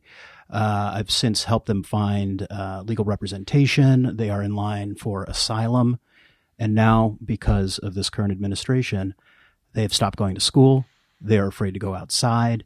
And I'm looking into crazy things like adult adoption.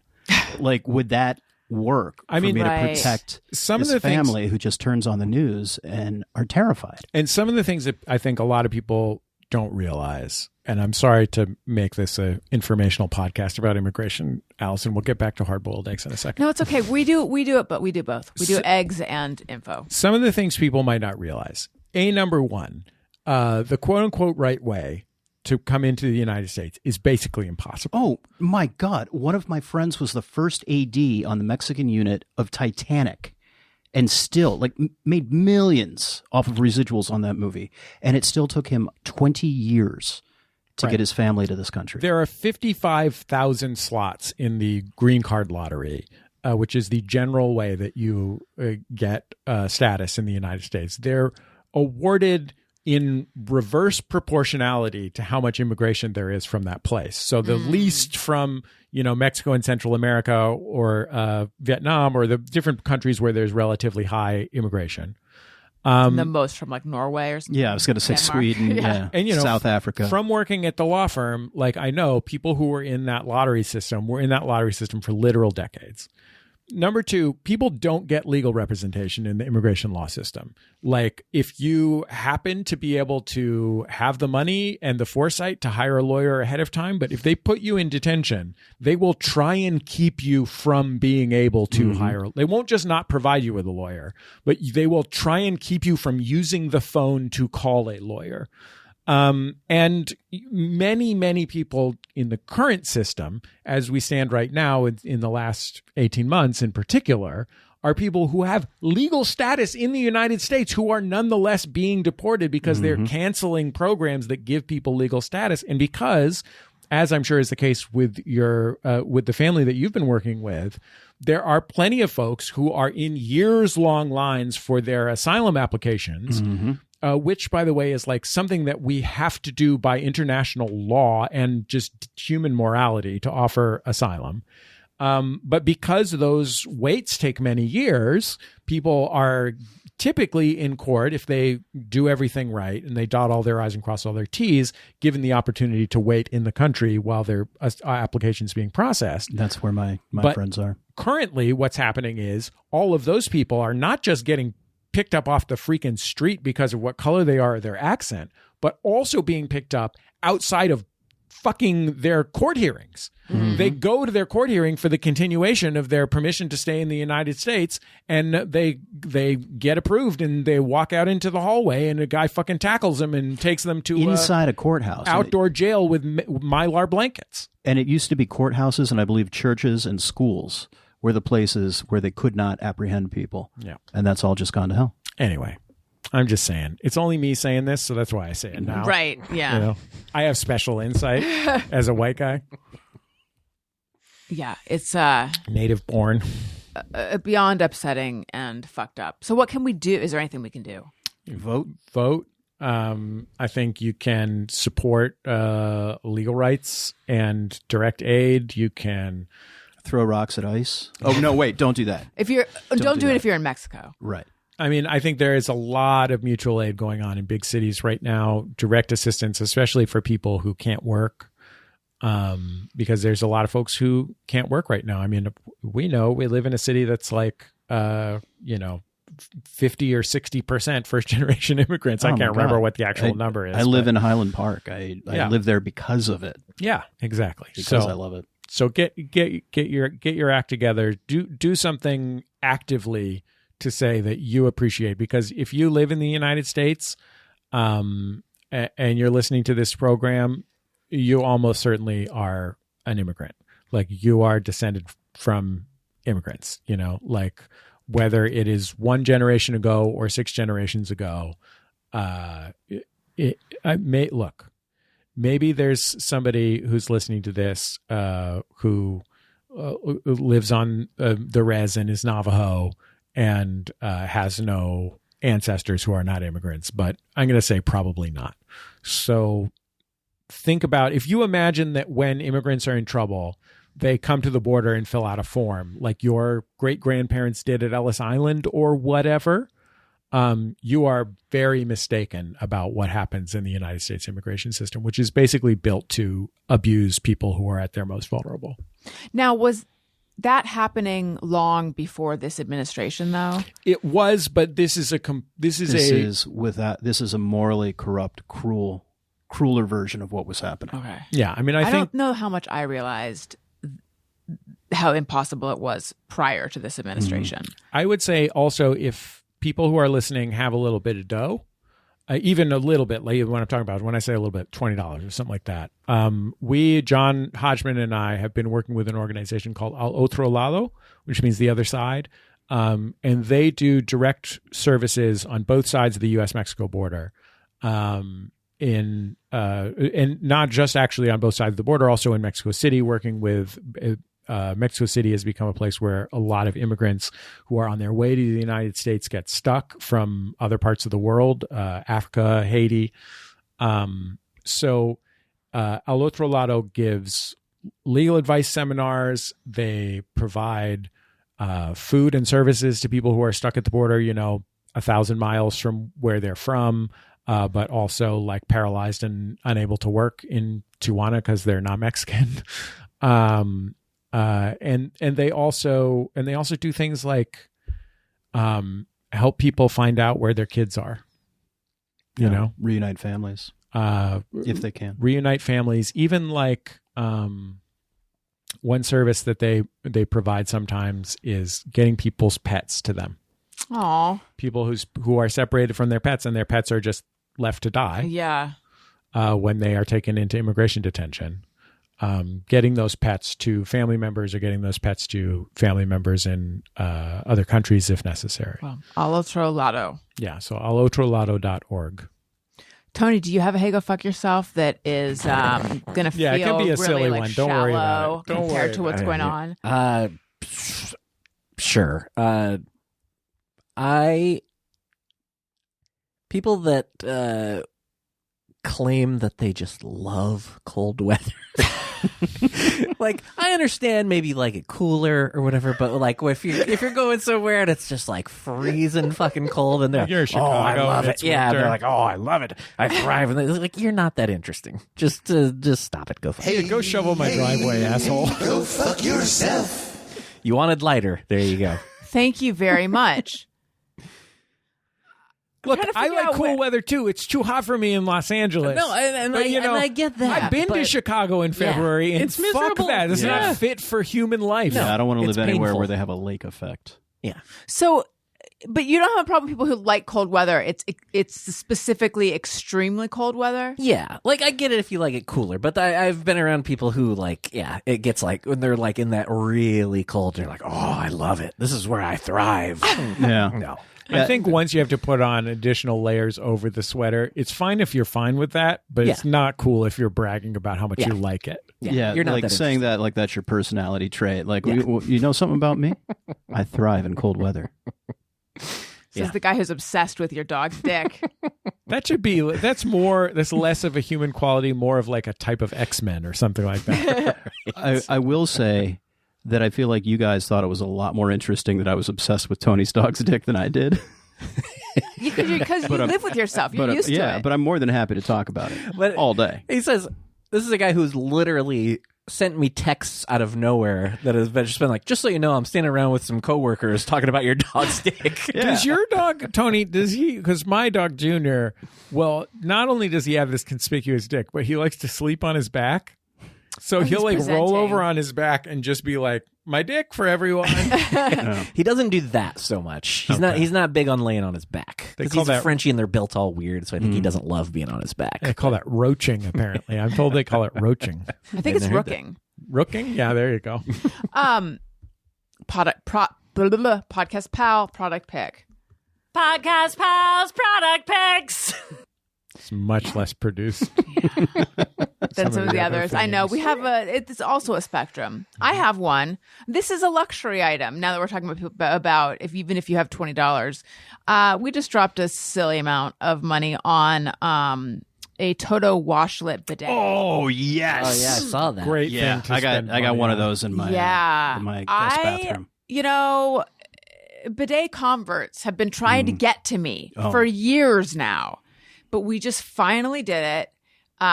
It's not even in the primary bathroom in Daniel and my room because the way whoever set up the electrical in that room was not human. Right. They don't know where you need outlets. There's just like two by the sink and that's it. So we have to get an electrician blah, blah, blah, if we're going to get another one. But I thought I'm not going to like it. I don't know why I thought that, Oh, it's heaven.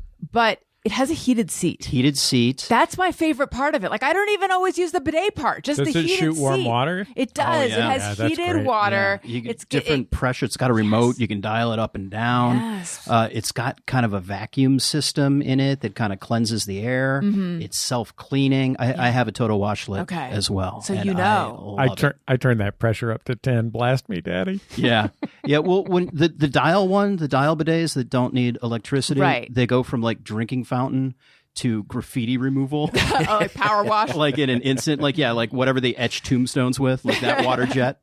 But this one, it's all different levels. You can do back, you can do front, you move it around, and it's it's a real eye opener of how similar we all really are. To feel how like the sniper like precision. Oh, that it knows where your butthole is? Yeah, of that beam. Yeah. Of the stream, rather. And it's great, I have to say, as the parent of a kid who needs help wiping, it's been great with that. That's really where it proves its mettle, is that I'm wiping a butt so much less. I hadn't even thought of that. You're back to wiping for one. I gotta wipe help kid. And See if they'll go for the bidet. I had to leave my bidet at my old house because of the electrical plug issue. Yeah. But I bet in a different bathroom there's probably a plug. I was only thinking of myself. I'll Of be course. frank. Originally we were. And then I was like, because we went to Pacific Sales, the appliance superstore. Sure. Located conveniently within Best Buy. I was just gonna say, isn't that the thing? In So Best they're Buy? in Burbank. It has a standalone store. Whoa. Yeah. I gotta move. Yeah. No, you don't have to live in Burbank to go, Tony. Oh, they don't okay. card. Oh, They it's don't not card right. you at the door. It's not no. like a border It's not like situation. the goth store. The goth No. store, you have to show your ID. Anyone can go. The open borders there, open doors during business hours. Okay. So In we front looked dead at all the ass. Totos, and it's very overwhelming. There are ones where like you just walk by and it's like, and it opens. Yeah, and there's some then that play music. it's you don't need I don't need that. No. But there are some that it's like a toilet and a bidet in one, or you can also buy a Toto toilet and the bidet. And the benefit of that, I guess, is that the cords are hidden. I don't know. So all of a sudden, so we were like very overwhelmed with this. And I said, let's just get just the bidet part for this toilet, because then the kids can use it and then we can try it out before we commit. And we've realized, I don't think we need the Toto toilet part.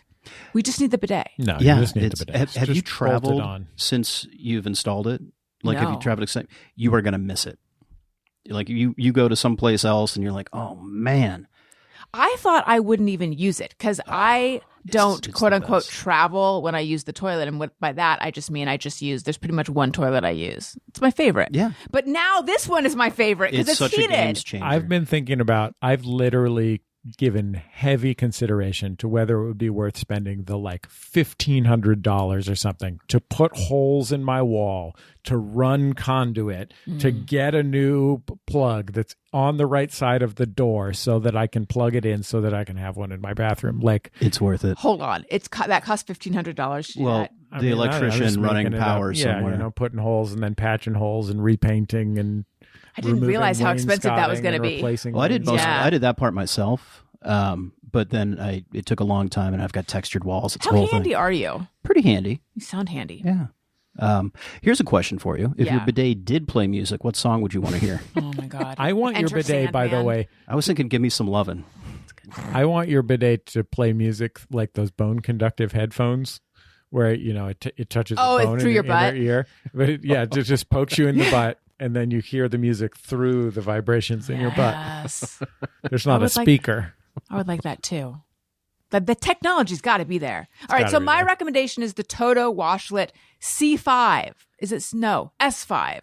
Sorry, there's not- so many different ones. Yeah, I'm not sure which mine is, but I'm going to check when I get Yeah. home, and I'll let you know. Thank you.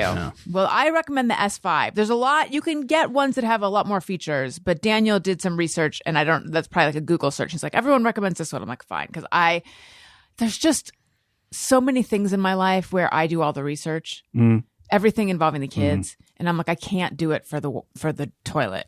That's your zone. I researched the toilet for Christmas one year, a couple years ago. I got us 2 gifts for the house. We don't really exchange gifts. We just let's do something for us. I got us a PlayStation 5 and the Toto washlet, Ooh. and we use the Toto washlet so much more. You got to get Ghosts of Yote. Then Oh, you'll be- I- all I've- you'll be no, doing no, is I playing played Ghosts that. of Yote. But- Yeah, but I mean, you play it and you beat it. I use the Toto washlet a couple times a day, That's fair. even if I don't have to. That's fair. Let's go in there and relax. the We- long we term. call it the spa bathroom now. Because the heated seat. I never knew how much I needed a heated seat. I never realized how much it was destroying my quality of life to sit on a before, cold toilet seat. When you wanted a heated seat, you had to use the bathroom immediately after for somebody someone else. else. Yeah, exactly. It's the only way to get it. I know. But it does every now and again.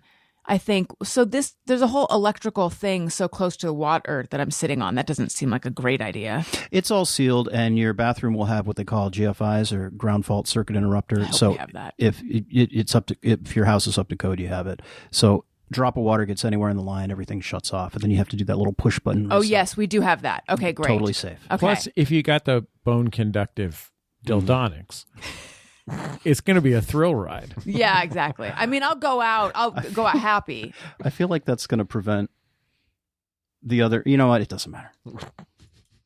Bone conducting Dildonics. I'm going to write that down because Bone conductive, yeah.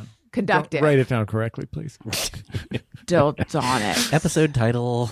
That's what I'm thinking. Because now, you know, I think listeners know, I think I've talked about it, or maybe I don't talk about it off air. I have an app right now that is listening to us and is going to tell me what we talked about afterwards for when I go to title the episode and to write the episode summary. And because I'm freeing Tony up, because speaking of multitasking, I just felt like it's too much to expect him to produce and to play drops and to listen to what we're, to write stuff. But he would know to write down bone conductive Dildonics. And I don't know that's right up his alley. Wave AI is going to know, My favorite thing, too, when she decides on final episode titles is every now and then she accidentally texts it to me randomly. I mean to text it to Daniel because he puts it on the photo. But yeah, a couple weeks ago, you just randomly out of nowhere, no context, I get a text that just says "big-breasted bunnies" and then a couple of other things. I forget. You're like, excuse me? All right, I'm listening. Yeah. What is yours, Dave? You asked me how handy I was, and this is going to be a little window into that, as if talking about ground fault circuit interrupting things wasn't. I got one for free at Harbor Freight, and it was just this little magnetic bowl. Has a magnet on the bottom, and the bowl is magnetic. And if you remember the scene from Christmas Story where they put the lug nuts in the hubcap and knock it over, and the kid says, "Oh, fudge," this prevents that catastrophe. So I stick it to whatever piece of metal I'm working near, and say you just bought a lovely painting of Laguna Beach from the 30s. And I tried to get La Jolla, but you wanted to, it wasn't available. No. You want to clean it. You got to take it out of the frame. And then you want to remove the nails all around it. You put them all right in that little bowl, and they all stay where so they're smart. supposed to. I helped a friend install something in his house yesterday, and I had to take my little toolkit with me. I put different screws, different drill bits, because he ain't got shit at his house. Can't use a hammer, and just had it all there. And it's just a great way to do things. It works for paper clips. It works for whatever metal things you need. And mine was free, but now I keep going back and buying them. You can get a big one, $3.99 at Harbor Freight. Changed my life. I love this. I think Daniel has something similar because he got into altering his own clothes for a little while. Oh, so he has a manly sewing machine. And it sounds like I'm putting it down, but it literally is like, it's black. It's a matte black sewing machine for men. Oh, it's But he has a metal bowl that holds the needles. It's so much manlier than that foam tomato. Totally. That The thing that goes around your wrist. That you used to have to stick your needles in. Right. No more. No. This is a dude's bowl. Yeah. I promised one that was hard-boiled egg related. Yes, please. I understand people's opposition to single-purpose kitchen tools and single-purpose kitchen gadgets. I understand. I have limited space in my kitchen too.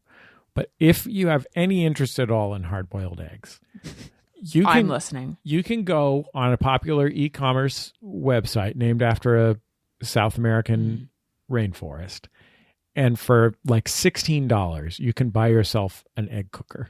The electric kind? Yeah. The brand that I bought is called Dash. I had it forever. Again, this thing costs $16. It holds 6 eggs in it, and it cooks the eggs the amount that you want them cooked exactly. There's just like a little water measurer. You put them in there, you put the lid on, and it steams the eggs. You don't have to be present. You don't have to do anything. You don't have to get a big pot of water. So often, and it gets Who has time to get a big pot of water? And Not this lady. It gets it right, and they're easy to peel. So, like, I will often, if I realize that my eggs are getting up there in age, or I just want something to be available in the fridge, even if I'm not like making egg salad or something, I will, while I'm cooking supper or whatever, just put 6 eggs in there and then just put them in a bowl in the refrigerator. And then there's an easy, relatively healthy, high protein snack available for me whenever I'm, being annoying and hungry. And then if I decide I want to make deviled eggs or egg salad or put eggs in a salad because I want some protein in my salad, all those things are just available to me without me making any effort at all. There's no friction. No friction point, no pain point for the eggs because they're right there. And it's like, yes, you use an egg timer and then like figure out what is the right time for large eggs and what's the right time for extra large eggs and try and get it right by sight because chefs can do everything by poking things with their finger or by looking at some key indicator or something. Yes, you could. Or you just buy this thing for fucking $16 and it works perfectly every time. How long have you had it? Probably 10 years. Oh, okay. So when Easter comes around, yeah, are you like, my time to shine? Hey, I'm gonna hard boil some eggs, hide them in my house, and find them next year. So I also have one of these. Big fan. When the time is up, does it play a song or does it beep? That's a great question. I have a cabin in the Southern Sierras where I have one of these egg cookers. I have one also at my house. Okay. I'm switching them. Reason being, the one that's in my cabin I bought more recently. Mm-hmm. Upgrade. And it plays a nice little song. It sounds like a nightly news report. The one that I have in my house goes... Yeah. Yeah. It goes like do.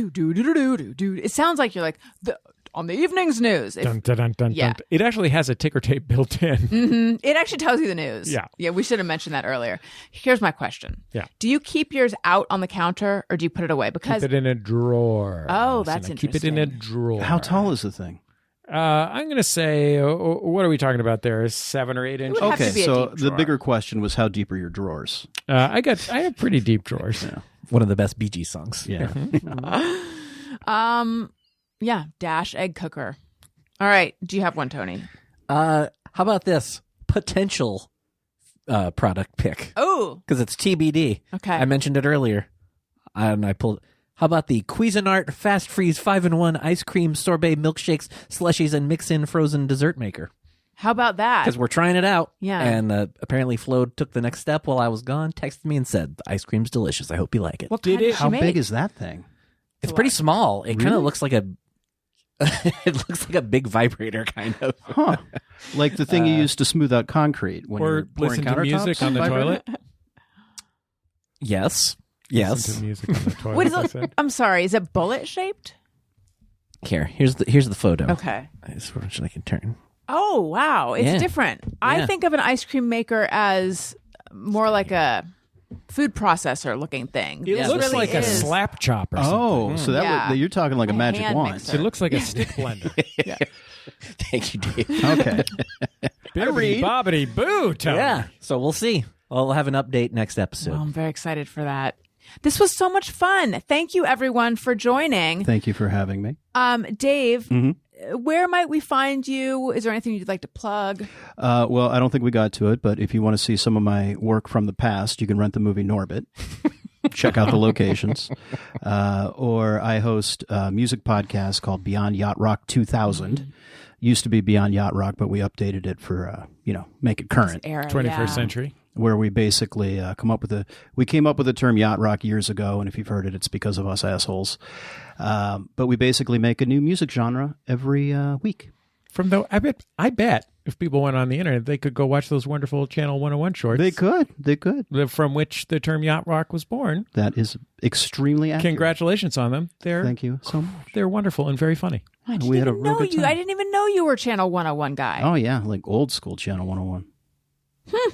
How cool. All right. So Beyond Yacht Rock 2000. Mhm.